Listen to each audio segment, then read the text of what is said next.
Halo teman-teman, welcome to update dari cryptocurrency, Bitcoin dan juga Ethereum. Kita akan update ya untuk dua market tersebut secara terperinci dan juga data-data yang lainnya nanti kita akan coba jabarkan juga satu persatu.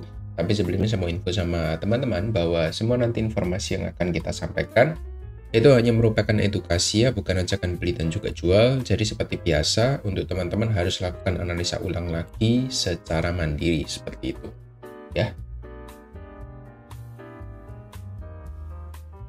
Jadi langsung aja kita akan coba cek ya pergerakan dari Bitcoin untuk closing di momen kemarin.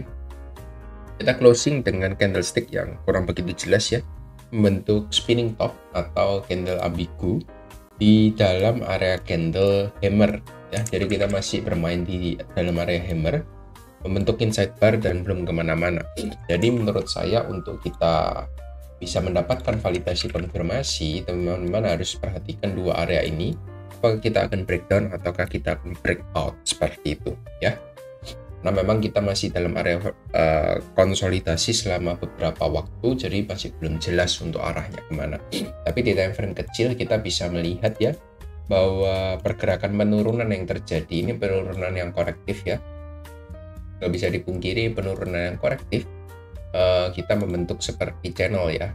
Nah, channel ini teman-teman bisa perhatikan nanti apakah kita akan breakout atau breakdown ya untuk areanya. Dengan validasi area lowest-nya seperti di time frame daily ada di 92.250 seperti itu. Secara tren gimana? Secara tren kita masih belum ada konfirmasi ya. Masih cukup bearish dengan lower high lower low yang masih konsisten. Bentar ya. Lower low, lower high, low high, low high, low. Ini sempat higher high ya, tapi ini juga masih terus dia melemah seperti itu. Jadi kita harus melihat at least di time frame kecil untuk Bitcoin bisa close di atas 96.500 baru ada chance kita untuk kembali rebound seperti itu. Selama masih belum terjadi, jangan terlalu banyak spekulasi apalagi entry long, karena kita masih dalam satu proses penurunan yang konsisten seperti itu. Itu aja notes dari saya untuk time frame kecil dari Bitcoin ya. Lalu ini hal yang menarik untuk kita bahas untuk altcoin-nya ya sekarang. Kita akan bahas Ethereum dulu. Pergerakan Ethereum berbeda dari Bitcoin ya. Kita membentuk bullish engulfing di sini malahan ya. Meskipun memang masih dalam area high dan low yang sama seperti dari Bitcoin tadi, tapi at least kita melihat bullish engulfing di time frame yang lebih kecil. Kita lihat di hari Minggu dan Senin kita melihat ada proses penguatan yang terjadi gitu. Di time frame hourly-nya gimana? Sudah cukup bagus juga.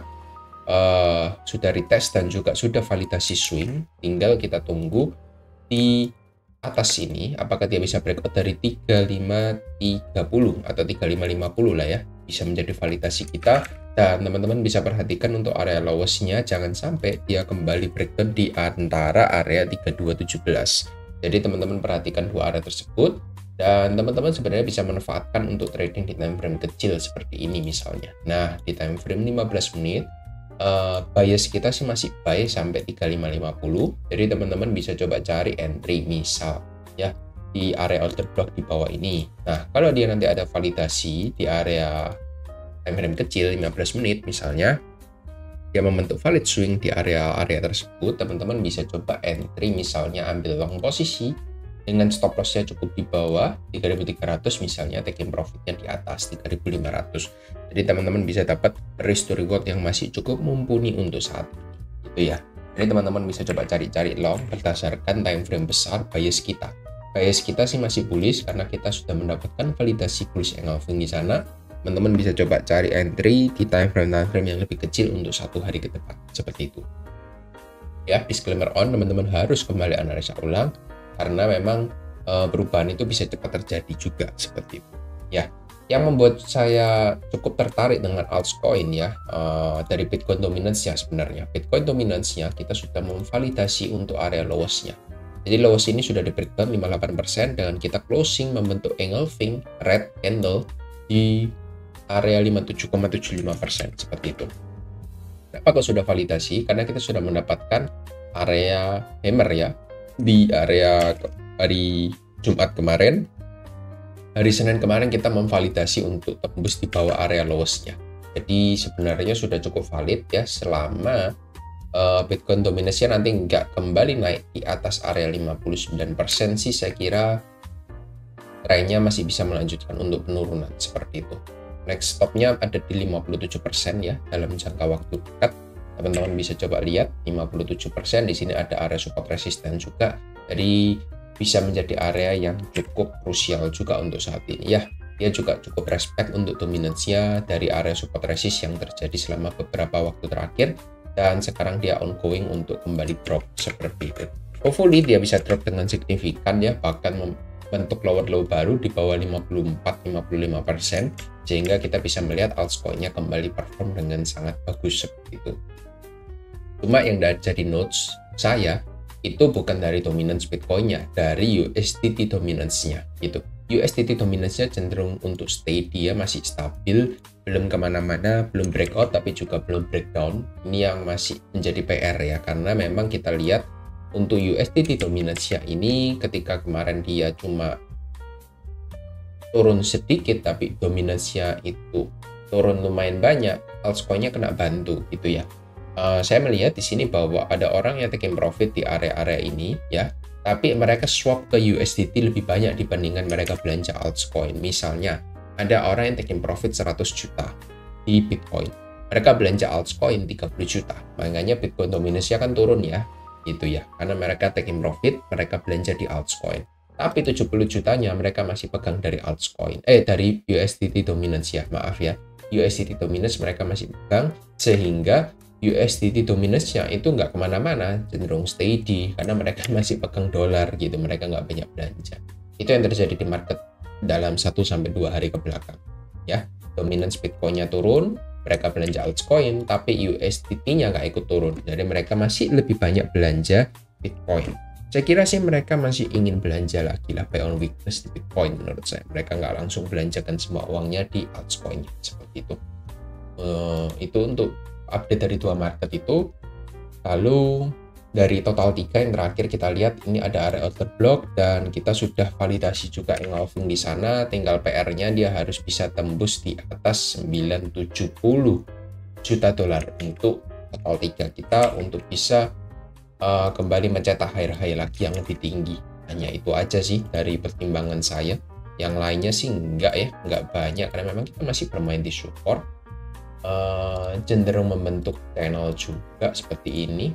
Jadi ya masih konsolidasi overall kita untuk total 3-nya seperti itu. Lalu yang terakhir kita mau lihat dari Bitcoin ETF.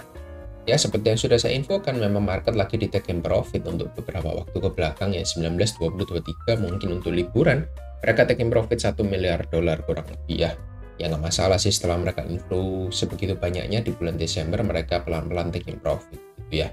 Jadi sekarang lebih banyak orang pegang dolar dibandingkan dari koin ya, altcoin terutama.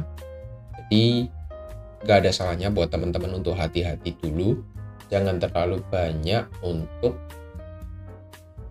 belanja ya, terutama di altcoin ya, karena memang kita di Bitcoin sendiri sudah banyak outflow ya, lumayan kita melihat outflow. Di Ethereum pun kita lihat untuk ETF-nya juga outflow juga ya, 60-75 juta dolar, sekarang positif 40 juta dolar, tapi BlackRock belum keluar. Kalau BlackRock outflow seperti kemarin ya, nanti ini 40 juga jadi minus juga akhirnya.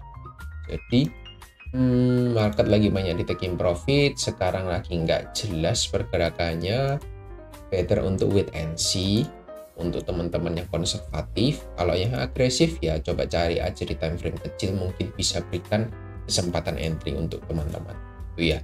Misalnya di sini ini area support ya kan, teman-teman tanda ini area support, lalu teman-teman tunggu konfirmasi di area ini. Nah ketika ada engulfing seperti ini, teman-teman bisa entry engulfing, stop loss-nya di bawah, taking profit-nya misal 1/2 gitu. Nah, teman-teman kan bisa dapat profit ya, meskipun trading di time frame kecil, misalnya seperti ini.